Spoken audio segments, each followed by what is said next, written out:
Livro de Números, capítulo de número 35.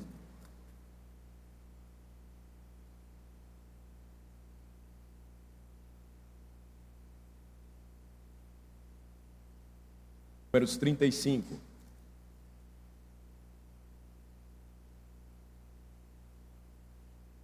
A minha intenção era concluir Números hoje, mas a providência de Deus não me permitiu. No domingo passado nós tivemos ainda a instrução necessária para a eleição de oficiais que vai acontecer no próximo mês, e nós tivemos então um pregador especial, e então nós não vamos concluir Números como havíamos planejado. Depois vocês vão entender o motivo por quê. Mas a providência nos trouxe até aqui, e pela graça de Deus nós chegamos ao capítulo 35, e nesta longa jornada pelo deserto, juntamente com os israelitas, o capítulo 35 nos coloca diante de uma verdade que frequentemente nós esquecemos. Uma terra só pode permanecer habitável quando ela é governada pela palavra e pela justiça de Deus.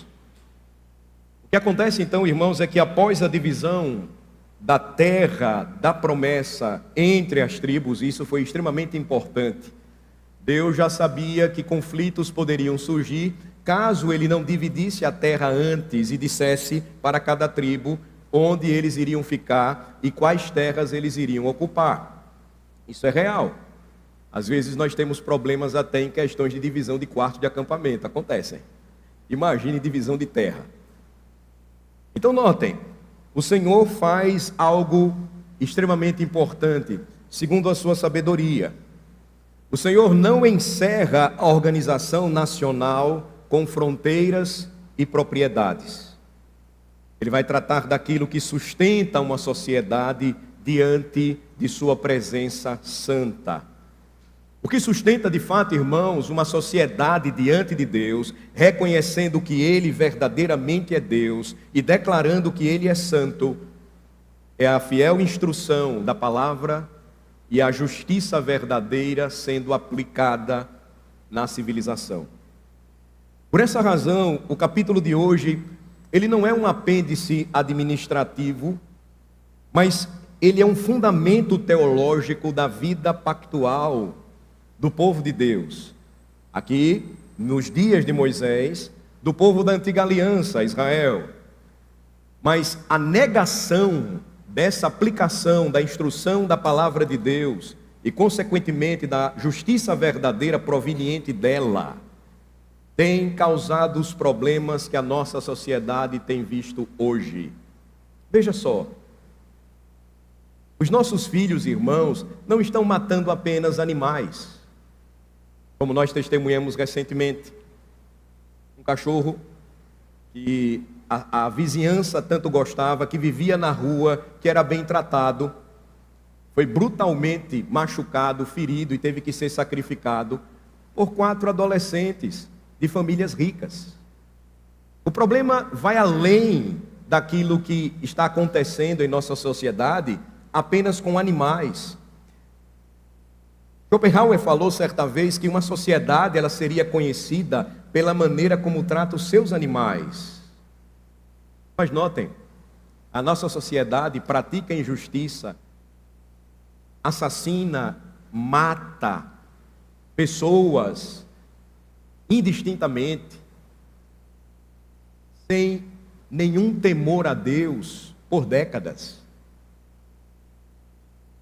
Se os irmãos observarem bem, a instrução que teremos hoje aqui nos mostra o cuidado de Deus, não somente em prover cidades para os levitas. Nós vamos notar, isso ia além disso, ou desse cuidado do Senhor com estes servos.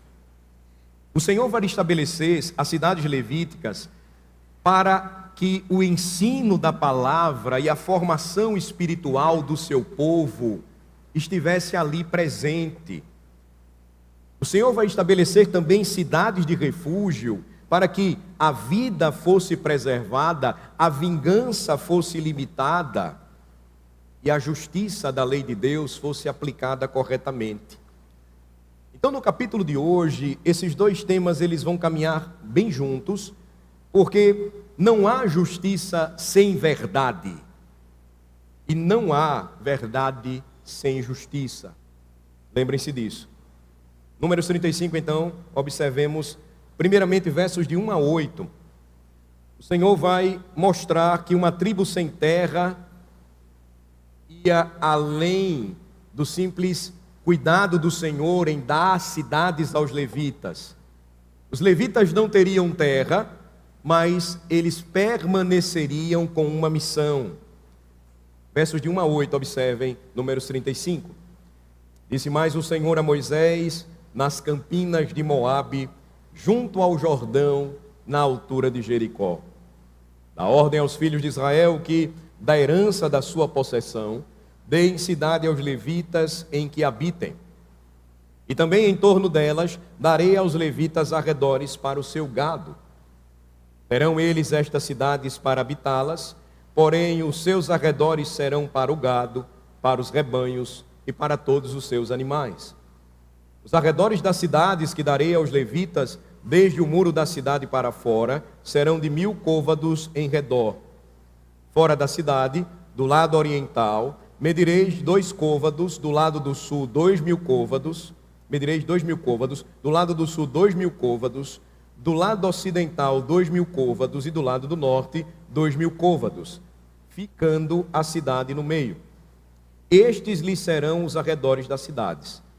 Das cidades, pois, que dareis aos levitas, 6 haverá de refúgio, as quais dareis para que, nelas, se acolha o homicida. Além destas, lhes dareis 42 cidades. Todas as cidades que dareis aos levitas serão 48 cidades, juntamente com os seus arredores. Quanto à cidade que derdes da herança dos filhos de Israel, se for numerosa a tribo, tomareis muitas. Se for pequena, tomareis poucas. Cada um dará das suas cidades aos levitas, na proporção da herança que lhe tocar. Ao contrário das demais tribos, os levitas não receberam herança territorial contínua. Nós já sabemos disso, se chegamos até este ponto do livro de Números. Também não lhes seria dado um centro político, nenhuma região de poder. É interessante isso porque esse princípio seria observado durante muito tempo pelo povo de Deus em Israel e na igreja cristã.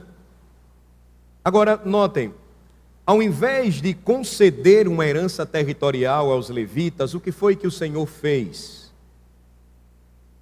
Ele concedeu aos levitas 48 cidades espalhadas por todo o território, com áreas adjacentes para sustento, ou seja, vastas extensões de terra para que eles pudessem cultivar, pudessem também criar reses, enfim, eles pudessem ter o seu sustento.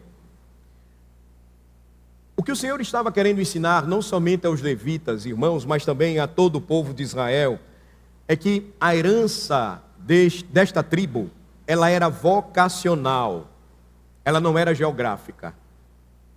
A herança deles era de vocação. Eles não teriam um território, eles teriam uma missão. E essa missão, então, ela seria fincada com o estabelecimento destes homens no meio das tribos. Os levitas existiriam não como uma tribo consolidada em poder econômico ou militar. Os levitas seriam estabelecidos no meio de Israel como servos da palavra de Deus, no meio do povo. O que poucos sabem é que boa parte da tribo de Levi não serviu no tabernáculo e depois no templo. Boa parte da tribo de Levi serviu durante a sua vida no meio do povo, ensinando a palavra de Deus.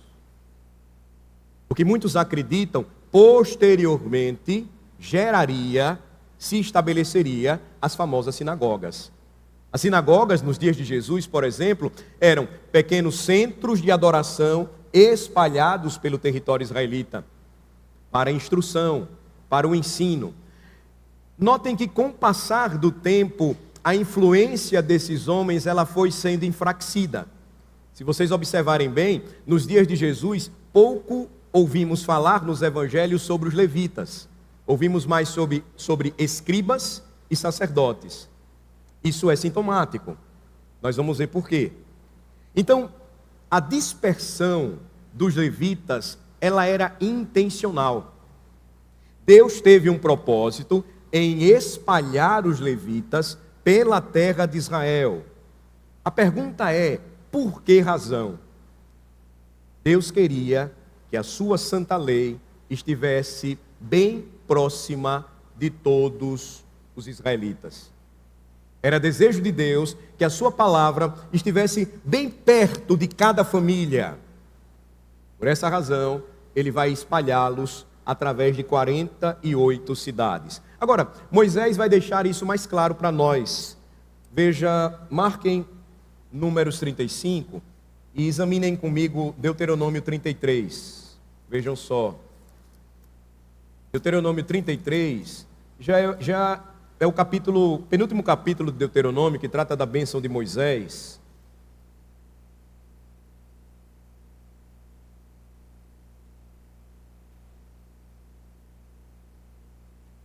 Veja que interessante, a partir do verso 8.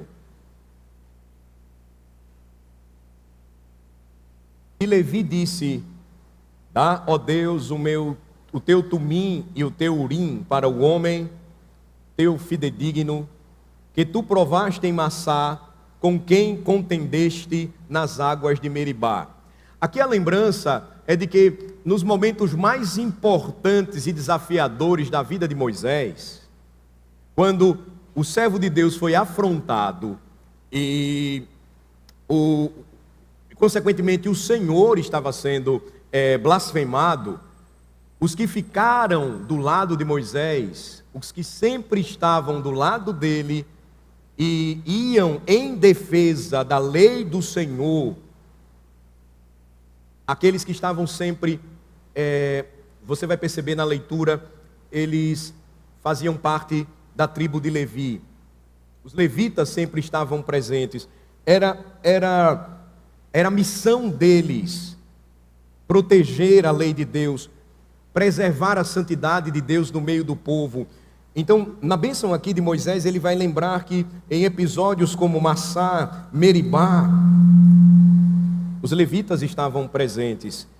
Verso 9: aquele que disse a seu pai e a sua mãe, nunca os vi, e não conheceu a seus irmãos, e não estimou a seus filhos, pois guardou a tua palavra e observou a tua aliança. Eles tiveram que matar gente deles, pessoas próximas, em episódios em que essas pessoas precisavam sentir o peso do juízo de Deus por sua rebeldia, por sua blasfêmia.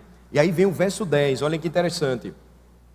Ensinou os teus juízos a Jacó e a tua lei a Israel. Ofereceu incenso às tuas narinas e holocausto sobre o teu altar. Como eu disse aos irmãos, poucos levitas em um rodízio permaneciam no tabernáculo, posteriormente no templo. A maior parte da tribo sempre estava ali no meio do povo, cumprindo a observância do pacto, o cuidado em guardar a palavra de Deus, no verso 10, o ensinar os juízos de Deus a Jacó e a lei de Deus para Israel. Então, irmãos, embora os levitas tivessem funções litúrgicas no tabernáculo, é importante você guardar isso. Uma minoria apenas exercia diretamente esse serviço. Eles faziam isso em um sistema de escala. Mas a função predominante desta tribo era ensinar a lei de Deus e administrar a justiça de Deus segundo a sua santa lei. Eles faziam o papel de juízes, eles tinham esse trabalho. Então os levitas, por essa razão, eram os educadores nacionais e juízes especializados no meio do povo.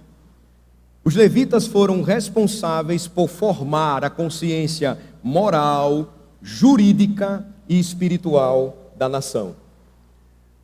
Aqui, irmãos, nós aprendemos que Deus nunca, e é importante você também guardar isso nesta manhã, o Senhor nunca confiou o futuro do seu povo apenas à política, à economia ou à força militar. Veja, a preocupação maior do Senhor, ao estabelecer o povo na terra, era ensiná-lo a confiar que o seu futuro dependia da instrução fiel de sua santa palavra. Nós queremos influenciar a nossa cidade? Oremos, participemos e contribuamos ativamente para que mais e mais igrejas se espalhem pela cidade, pelos bairros, pelas cidades do estado. É assim que a influência ela chega a um bairro, ela alcança uma cidade, ela se espalha pelo estado, ela domina uma nação. Se os irmãos olharem, o movimento político todo evangélico brasileiro está equivocado. Eles estão tentando buscar reforma para a nação através da política ou da economia ou de qualquer outro meio. E o motivo por que tudo isso acontece é porque há muito o povo de Deus deixou de confiar que o seu futuro está nas mãos da instrução fiel de sua santa palavra. No passado, quando a reforma ela se espalhou pela Europa e depois ela chegou em outros continentes, não era sem razão que ao lado de uma igreja sempre poderia ser vista uma escola. Não é sem razão que as primeiras universidades que surgem durante o período da reforma, elas têm essa função, elas têm esse objetivo. Não é sem razão que as primeiras universidades que surgem na América, elas buscam fazer isso. Primeiro, não deixar que a instrução da palavra de Deus ela desaparecesse do meio do povo. Quando essa instrução fiel, ela desaparece, tudo se perde. Não é sem razão, irmãos, que hoje nós temos editoras publicando livros para alertar as igrejas com respeito à figura de pastores que se comprometeram com ideologias que são contrárias à Bíblia. Porque durante muito tempo nós desprezamos isso, durante muito tempo nós ouvíamos dos púlpitos e nas salas de escola dominical, nós não temos nada com isso. Eu vou mandar o meu filho para uma escola e ele vai ser um missionário lá. Veja, um menino de 7, 8 anos, 9, 10 anos, sendo um missionário para um professor, já um caba velho, de 40 anos, de 30 e poucos anos, vai ser um missionário mesmo.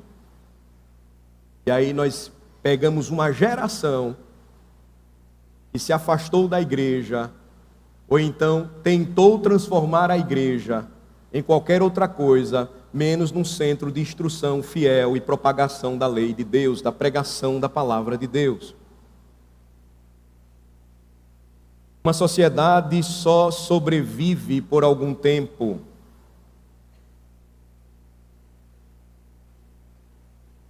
Sem a verdade. Uma sociedade ela não se sustenta por muito tempo. Se a verdade está ausente, a riqueza pode preservá-la por algumas décadas, mas tudo isso pode mudar. Veja, irmãos, o ensino da lei era prioridade para Deus em Israel, porque quando o ensino da lei de Deus se perde, o culto é corrompido, a justiça ela falha e a vida ela se torna barata. Não é sem motivo que nós encontramos às vezes até pregadores admitindo que em algumas circunstâncias uma criança pode ser abortada. A vida deixa de ser importante. Agora, cristocentricamente falando, essa vocação levítica, ela aponta para Cristo na nova aliança como o mestre definitivo. Cristo é aquele que não apenas ensina a lei, mas Cristo é aquele que cumpre e grava no coração do seu povo a lei de Deus.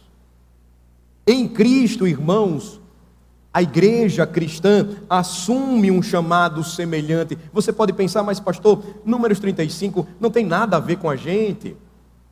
Números 35 não se aplica à nossa vida. Veja, nós só precisamos viver aqui, vir à igreja aos domingos, adorar a Deus, e nós vivemos a nossa vida lá fora. Não, a presença dos levitas no meio do povo é para que isso não acontecesse.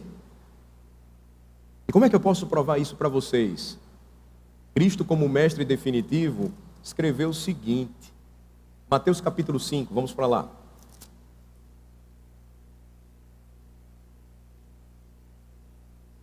Mateus capítulo 5.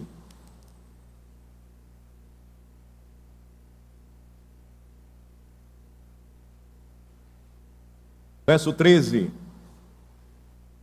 Vós sois o sal da terra. Ora, se o sal vier a ser insípido, como lhe restaurar o sabor? Para nada mais presta, senão para lançado fora, ser pisado pelos homens. Vira o sal do Himalaia, né? Não tem gosto de nada. Desculpe se você usa, mas não tem sabor de coisa nenhuma. É o que o crente vira. Ele é sal da terra. Se ele deixa de salgar, ele perde o sabor. Ele deixa de exercer a sua influência. Deixa eu usar uma ilustração interessante para isso, para você entender. Desde os tempos antigos, o homem branco entendeu a importância do sal no escambo com as tribos indígenas. Os índios tinham riquezas, mas eles não davam nenhum valor. Os brancos sabiam que isso era valioso para eles. Mas havia uma coisa que até hoje é muito valiosa para povos indígenas. Eles gostam muito do sal. E eles podem trocar coisas valiosas com você simplesmente por sal. Por que isso? Algo que nós temos bastante. Porque eles sabem que faz uma diferença naquilo que eles temperam. Normalmente a comida indígena ela é insossa. Ela não tem sabor como a comida que é bem temperada. Nos dias de Jesus, o sal tinha a mesma função. E Jesus lembra disso aqui. Agora, perceba, a igreja assumindo um chamado semelhante. Cristo diz que os seus discípulos são sal da terra. O que isso significa? Os discípulos de Cristo, eles são formadores de consciência. Eles são chamados a moldar vidas pela palavra de Deus.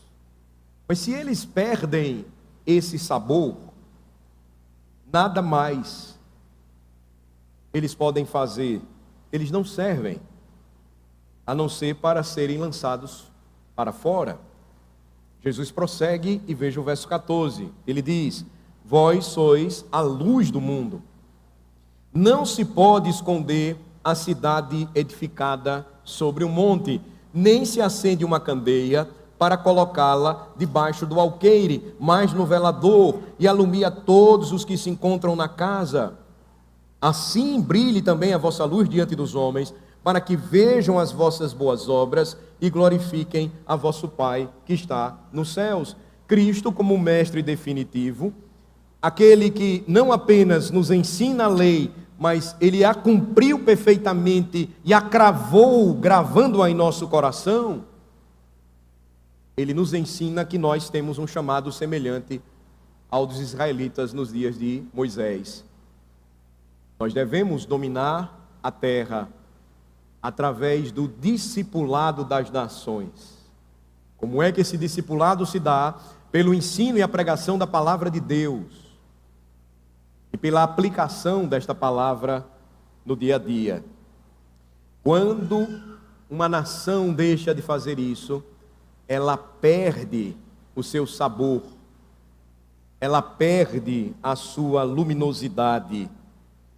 Veja, nós devemos brilhar diante dos homens, para que os homens glorifiquem ao Pai Celestial, e não aquilo que nós fazemos. É um chamado, então, importante para nós nesta manhã. Mas, em segundo lugar, lembrem-se, esse isolamento dos levitas, ordenado por Deus, e a necessidade de uma santa comunhão, não significava assimilação. A dispersão deles não tinha esse significado. Eles seriam dispersos no meio do povo, mas não diluídos. Deus determinou que os levitas habitassem em cidades próprias, ainda que espalhadas por Israel, com este objetivo, ou seja, um equilíbrio notável iria se estabelecer no meio do povo. Por quê? Os levitas não viveriam em mosteiros, como depois, na era cristã, isso iria acontecer, e não seria bom. Deus nunca ensinou o povo a deixar de ser influente. Deus não queria que o povo se deixasse influenciar. Então, os levitas não viveriam isolados do povo, mas também não iriam se misturar indistintamente com este povo. Por que razão? Calvino comenta o capítulo 35 de Números, o grande reformador genebrino, e ele diz o seguinte: ele diz que essas cidades, elas funcionavam como escolas da lei. Ele prossegue e diz que essas cidades, elas funcionavam como lâmpadas acesas nos cantos mais distantes da terra de Canaã. Se vocês perceberem o espalhamento lá em Números 35, você vai notar que o Senhor vai colocar essas cidades como verdadeiras torres de vigilância espiritual, como comenta Calvino. Os levitas ficariam em lugares estratégicos do território que seria tomado pelo povo de Deus, a terra de Canaã. Então, separados em comunidades próprias, os levitas, ao mesmo tempo, seriam protegidos da dissolução moral, seriam estimulados mutuamente à santidade, à disciplina, à erudição. Eles tinham que se preparar, estudar para ensinar a lei de Deus. Mas ao mesmo tempo, o que é que acontecia? O povo sabia onde os levitas estavam.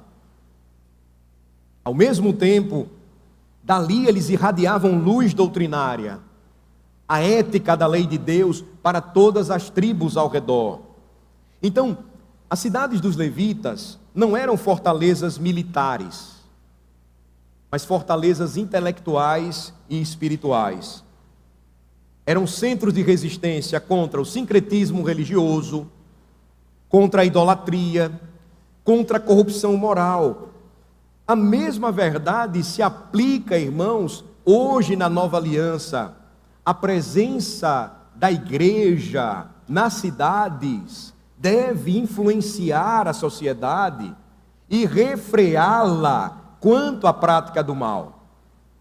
A presença da igreja no cumprimento da sua missão não deve torná-la isolada e sem contato com as pessoas, mas preparada, fortalecida espiritual e intelectualmente para sair para o mundo e influenciá-lo com o testemunho do Evangelho.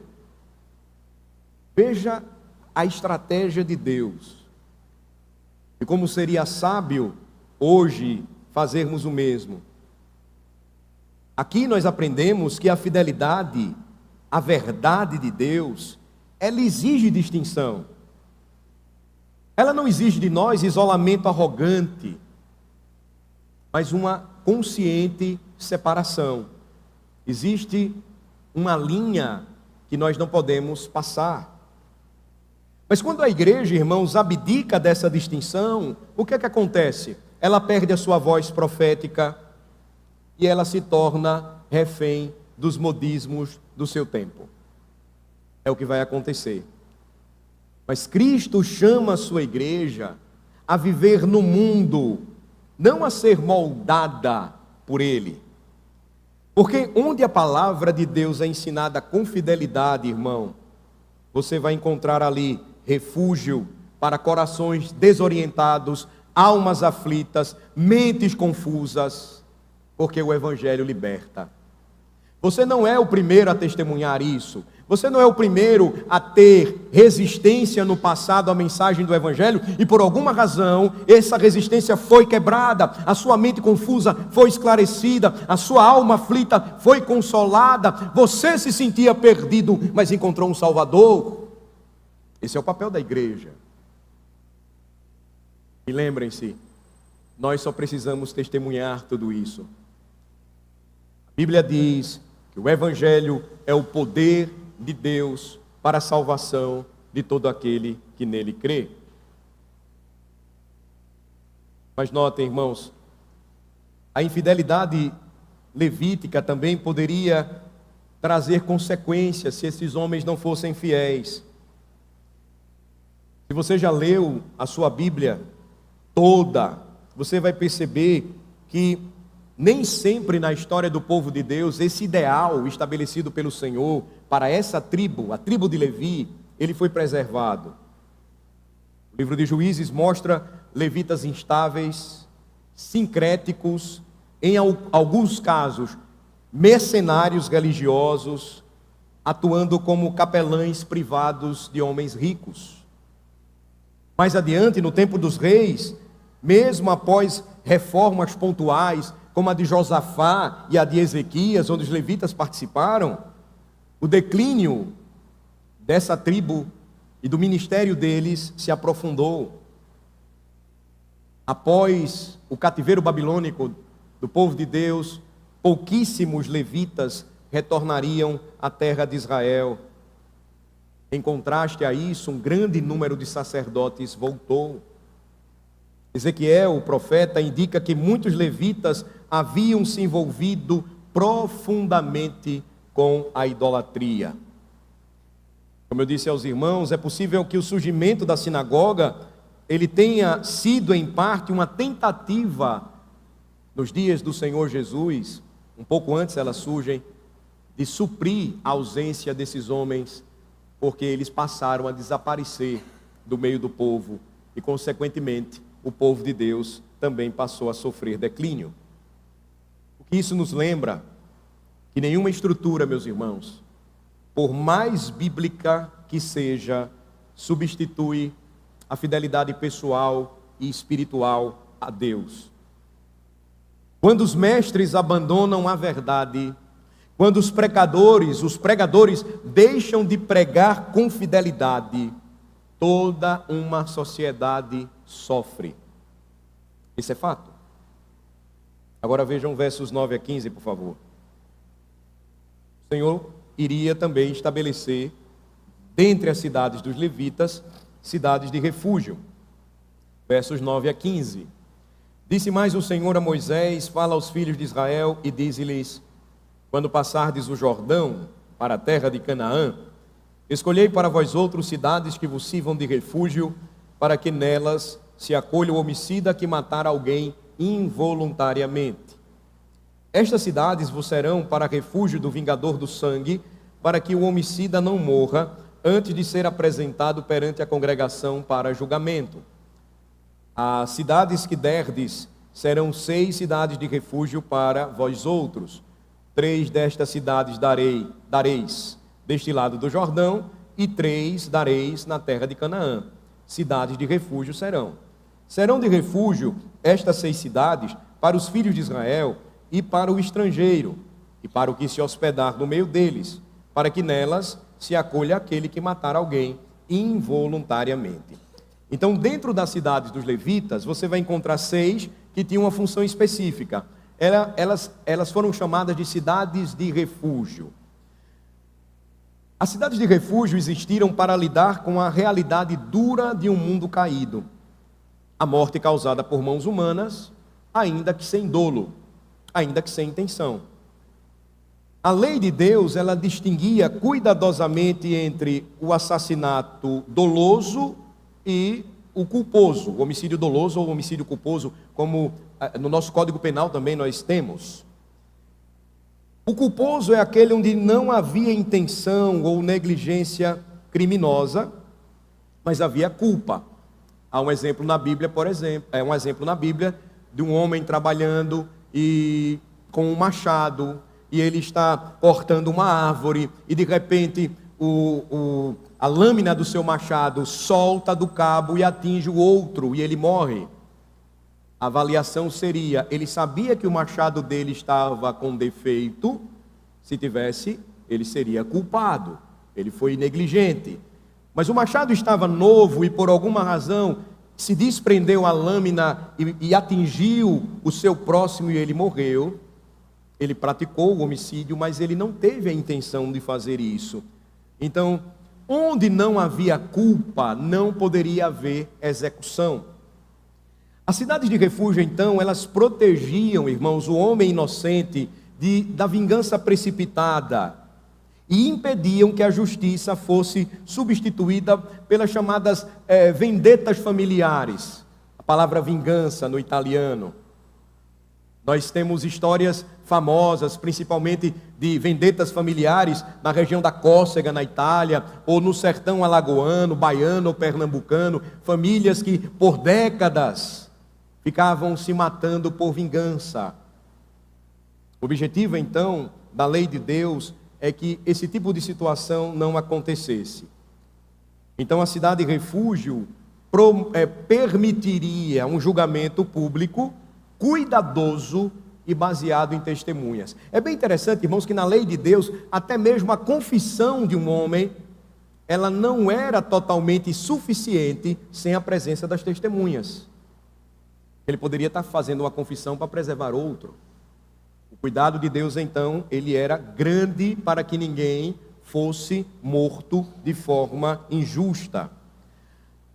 Aqui nós aprendemos que a lei de Deus reconhece a complexidade da condição do coração humano.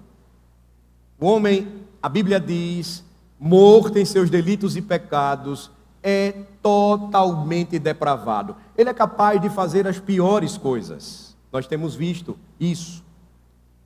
Mas Deus também não ignoraria que ainda que a realidade do pecado estivesse presente, a justiça não poderia ser governada entre os homens e motivada pela ira. A famosa justiça praticada com as próprias mãos, ela não poderia acontecer. A justiça não poderia ser promovida por emoção, clamor popular. Nós vamos ver hoje à noite que foi justamente isso que tornou Pilatos responsável. Porque ele via em Jesus alguém inocente, mas ele não quis perder a sua posição e cedeu ao clamor popular. Praticou injustiça. Agora, observem essa conexão, ela é muito importante. Como é que o nosso Redentor, então, ele se revelaria na plenitude dos tempos? Como a nossa verdadeira cidade e refúgio. Cristo é o nosso verdadeiro refúgio. Nele, o nosso Redentor, o pecador pode encontrar proteção contra a condenação injusta e o inocente encontrar defesa contra a violência arbitrária. Na lei de Deus, nós encontramos o verdadeiro refúgio que é Cristo. Mas eu poderia ir além. Cristo é o verdadeiro refúgio para aqueles que buscam socorro nele e se reconhecem culpados. Porque o que se segue na sequência é que ele, diferentemente dos homens, ele derramaria o seu próprio sangue na terra para que esse culpado pudesse ser inocentado.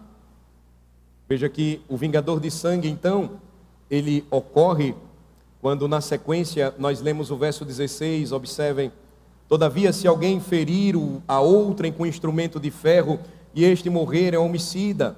O homicida será morto. Ou se alguém ferir a outrem com pedra na mão que possa causar a morte e este morrer, é homicida. O homicida será morto.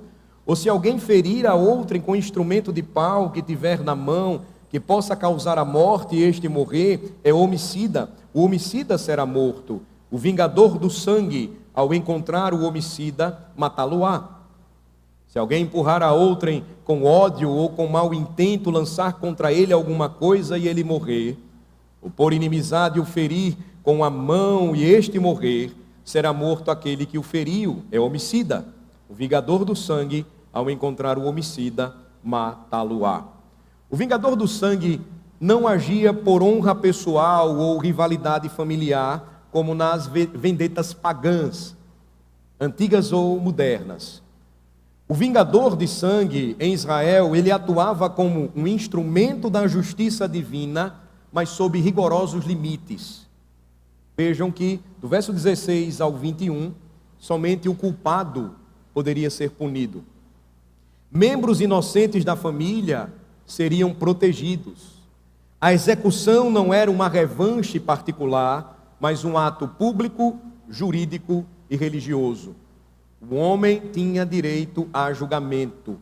E depois, então, a um veredito, segundo a palavra de Deus. O que toda essa estrutura, irmãos, deixa claro para nós é que o homicídio é uma ofensa contra Deus, porque o homem foi criado à imagem e semelhança de Deus. E por isso, Deus sempre clama, sendo justo, pelo sangue inocente derramado. Mas quando uma sociedade banaliza a vida humana, ela não apenas falha moralmente.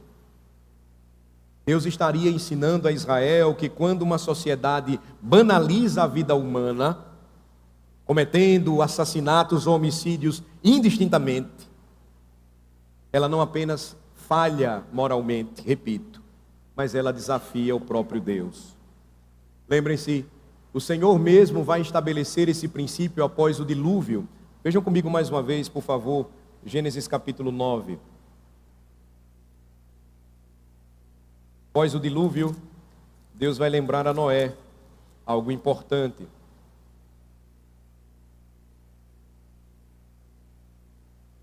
Verso 1 em diante, Gênesis 9.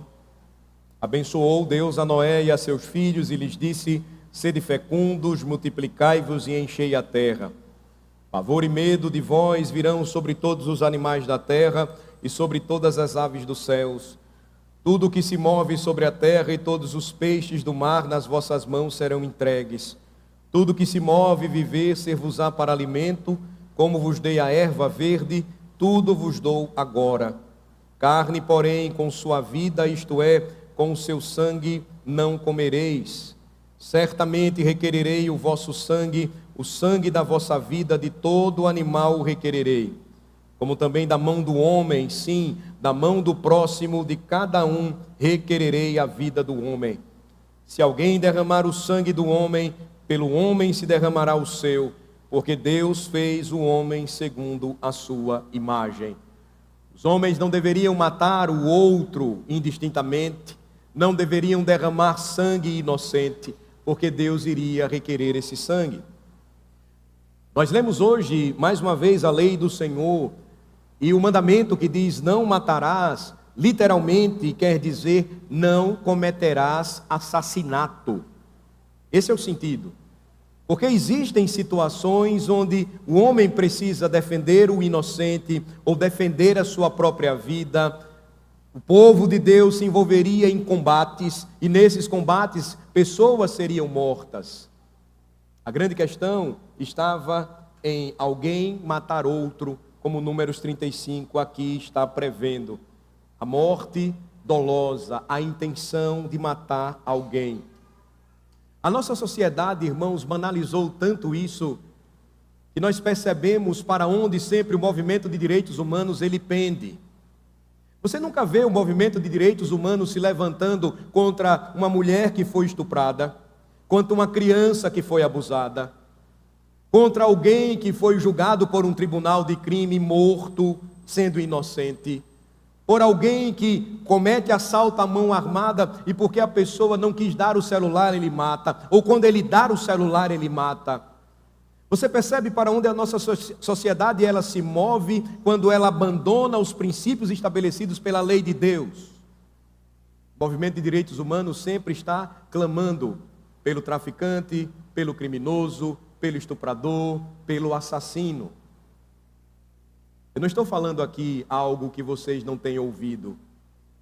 Vocês nunca ouvem falar de movimentos pela defesa da vida, lutando para que crianças não sejam abortadas. Mas é sempre um movimento contrário.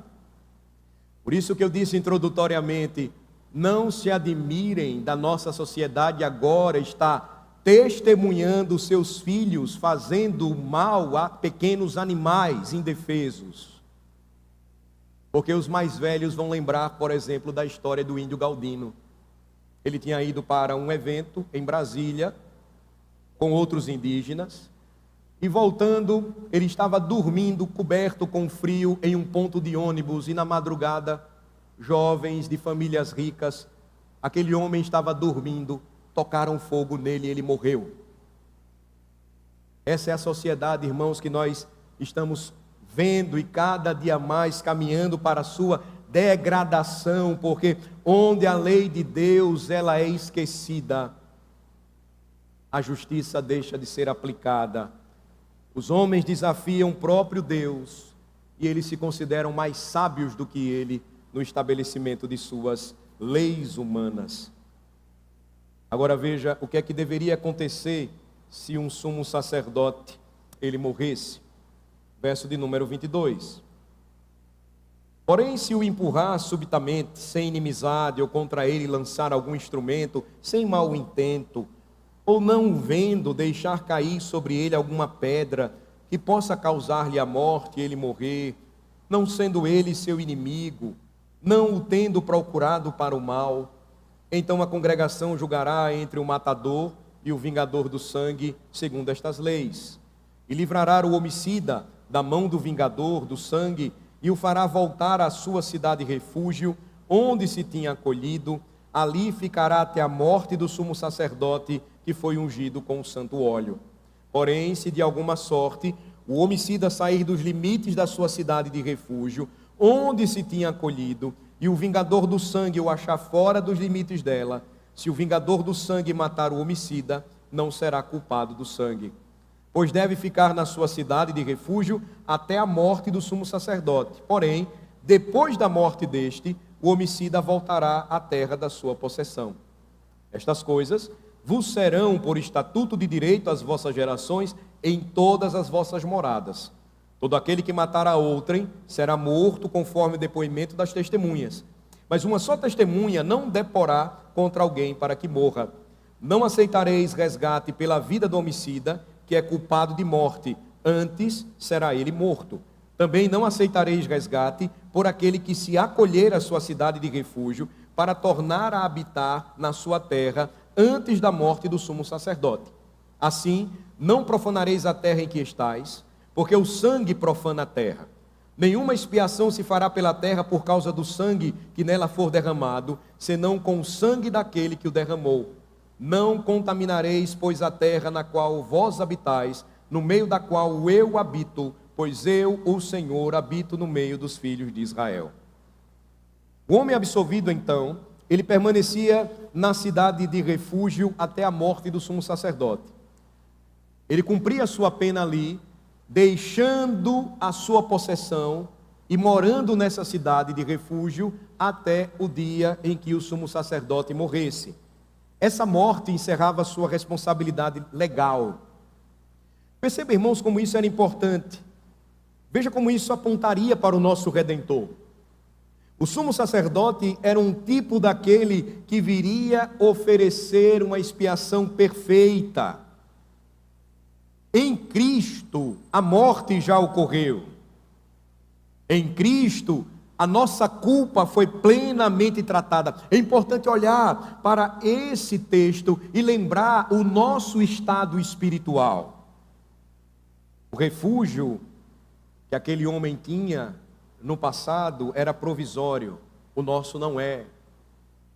O nosso refúgio é eterno. Aquele homem era protegido pela lei de Deus e ele dependia da presença de um homem para continuar vivo. Se ele se afastasse dele, ele seria morto. Para nós, nenhuma condenação há, pois nós estamos em Cristo Jesus.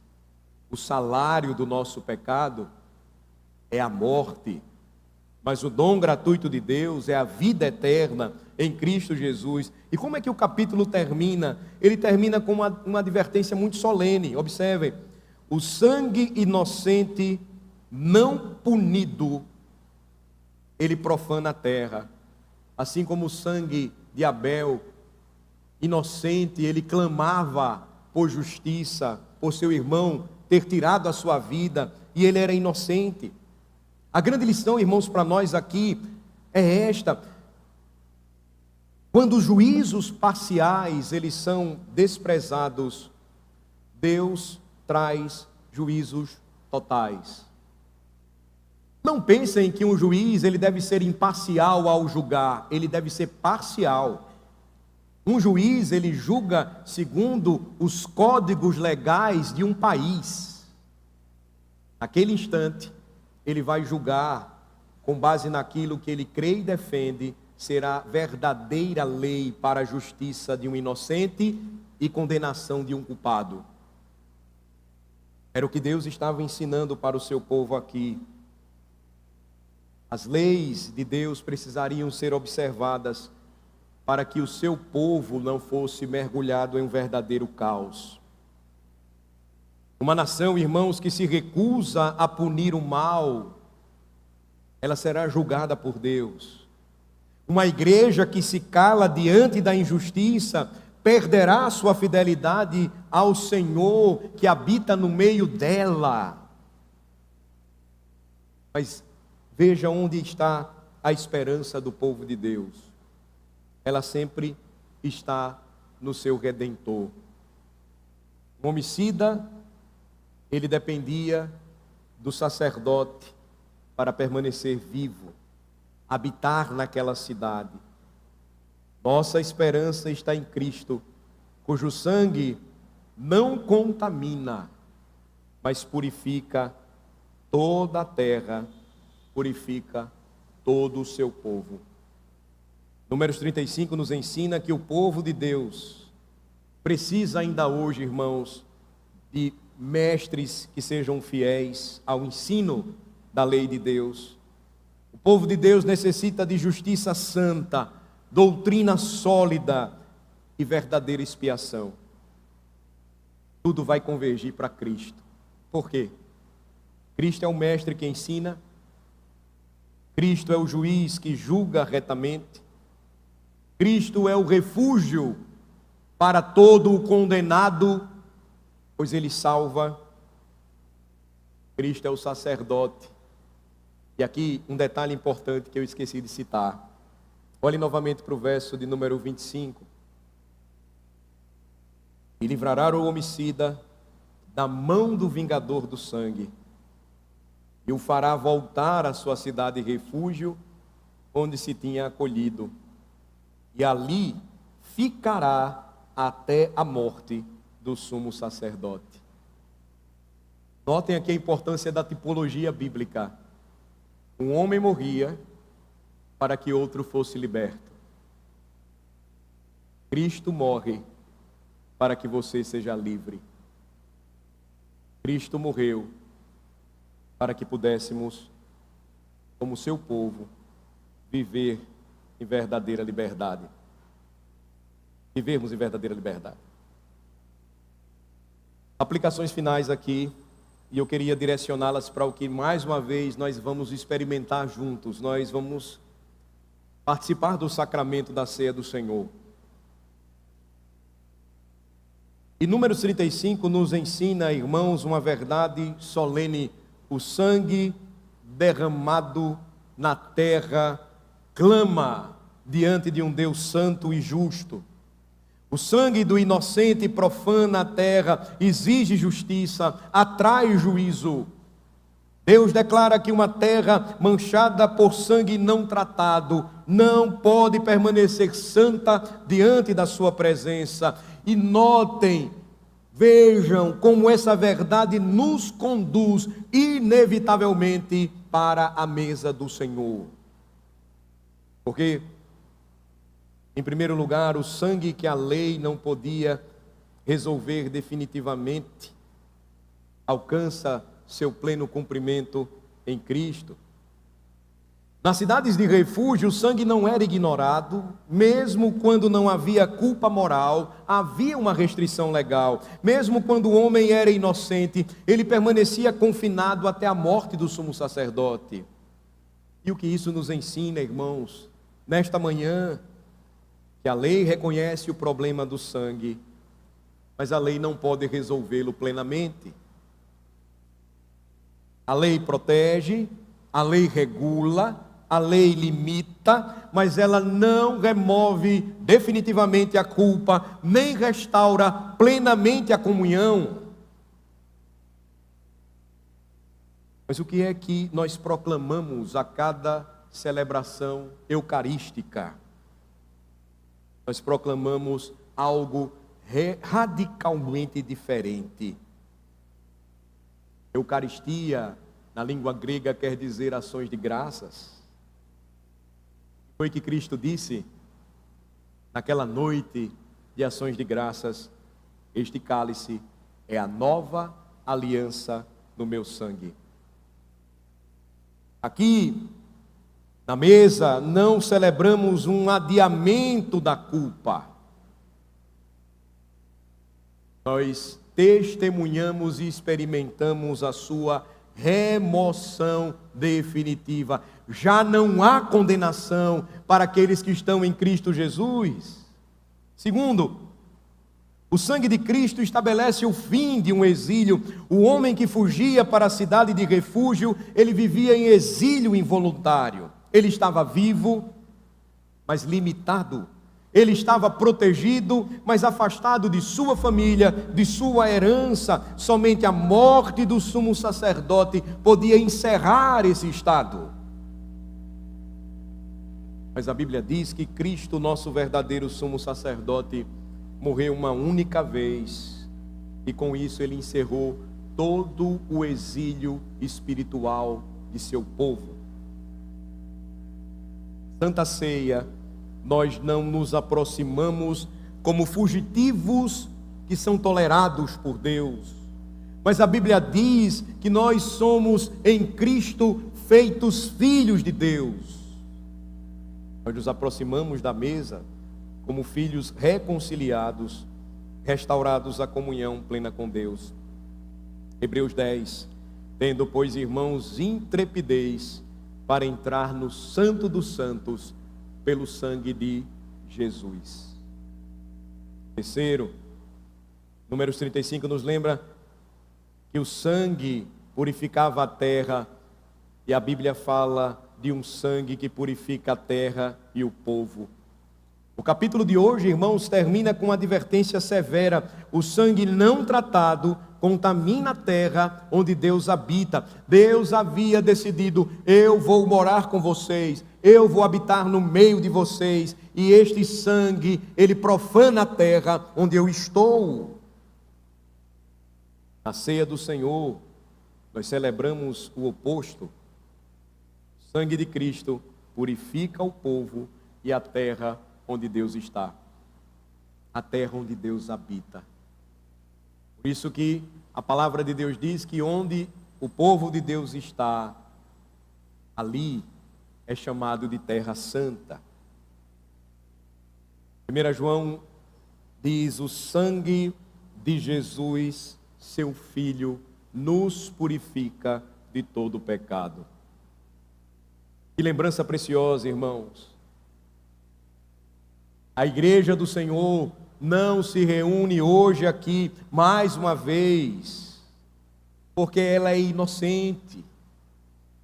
Não. Nós não somos inocentes, mas fomos lavados por aquele que derramou o seu sangue por nós, sendo inocente. Nós não nos assentamos na mesa por mérito, mas nos achegamos a Deus porque o sangue de Cristo já foi derramado, aceito e aplicado sobre nós. Quarto lugar, se o sangue no Antigo Testamento não podia ser tratado levianamente, quanto mais, irmãos, o sangue da nova aliança. Lembre-se, a ceia do Senhor não é um gesto simbólico vazio, não é um ritual automático que fazemos juntos. A ceia do Senhor proclama publicamente que a justiça de Deus foi satisfeita, porque o nosso sangue é que deveria ser derramado, porque a terra clama pelo sangue inocente. Mas Cristo morreu pelos nossos pecados. Por isso, o apóstolo Paulo nos adverte: quem comer o pão ou beber o cálice do Senhor indignamente será réu do corpo e do sangue do Senhor. Não participe da ceia sem arrependimento, sem fé, sem discernimento, porque senão você vai tratar o sangue que purifica como algo banal. Assim como o sangue não tratado contaminava a terra, o sangue desprezado endurece o coração. Quinto, Números 35 nos lembra que a justiça não era assunto privado. A família, os levitas e a comunidade participavam de todo o processo. Do mesmo modo, a Santa Ceia não é um ato individualista. Ela nos reúne como um só corpo, unido pelo mesmo sangue. Porque nós, embora muitos, diz o apóstolo, somos um só pão, um só corpo, porque todos participamos do único pão. É aqui, mais uma vez, que toda a rivalidade, toda a vingança pessoal, toda a dureza de coração, toda a amargura da alma é confrontada pelo sangue que nos reconciliou com Deus e nos reconcilia uns com os outros. Finalmente, irmãos, as cidades de refúgio estavam abertas a israelitas, mas também a estrangeiros. Qualquer pessoa podia correr para lá buscando proteção. Assim também é a mesa do Senhor. A mesa do Senhor não é para aqueles que se julgam justos. Ela não é para os que se consideram inocentes. A mesa do Senhor é para aqueles que correm para Cristo. Na mesa encontramos refúgio não da justiça de Deus, mas na justiça de Deus satisfeita em Cristo Jesus. Diante disso, irmãos, mais uma vez, ao nos aproximarmos da Santa Ceia, façamos isso com temor, fé e gratidão. O sangue que antes clamava por justiça, hoje clama por perdão. O sangue que antes clamava por justiça, clama por reconciliação. O sangue que antes clamava por justiça, hoje clama por vida eterna. Não há mais exílio, não há mais espera pela morte de um sacerdote. Lembre-se, o sangue já foi derramado em seu favor, para o perdão de seus pecados. Vamos orar. Ó Deus Santo, bendizemos o Teu nome, Senhor, porque mais uma vez podemos perceber como tudo revelado em Tua Santa Palavra aponta para o nosso Redentor. Ele de fato, Senhor, é a razão de todas as coisas. Ele de fato, Senhor, é a razão da nossa vida, da nossa esperança, da nossa fé. Nós te rendemos graças, Senhor, porque Cristo é o nosso verdadeiro refúgio. Porque o seu sangue caiu sobre a terra para que nós fôssemos justificados, declarados justos, sendo nós pecadores, injustos, condenados à morte. Ele derramou o seu sangue por seu povo, para que nós pudéssemos habitar na presença de Deus para todo sempre. Mais uma vez, quando vamos participar da ceia do Senhor, concede-nos esta graça, Senhor, esta gloriosa lembrança. Assim como o Senhor sempre proveu para o seu povo o ensino da sua santa palavra e a justiça que deveria ser aplicada segundo a tua santa lei, nós somos desafiados a viver isso pela graça, como sal e luz para este mundo, lembrando que Cristo em nosso meio permite o seu Santo Espírito que a sua palavra continue a ser ensinada ao nosso coração e a sua justiça santa aplicada, para que nós continuemos aceitos em tua presença, pois nós temos aquele que morreu para que pudéssemos viver vidas livres, libertos da morte, da condenação e do pecado, para todo sempre. Nos abençoa, Senhor, em nome do Senhor Jesus Cristo é que nós oramos. Amém.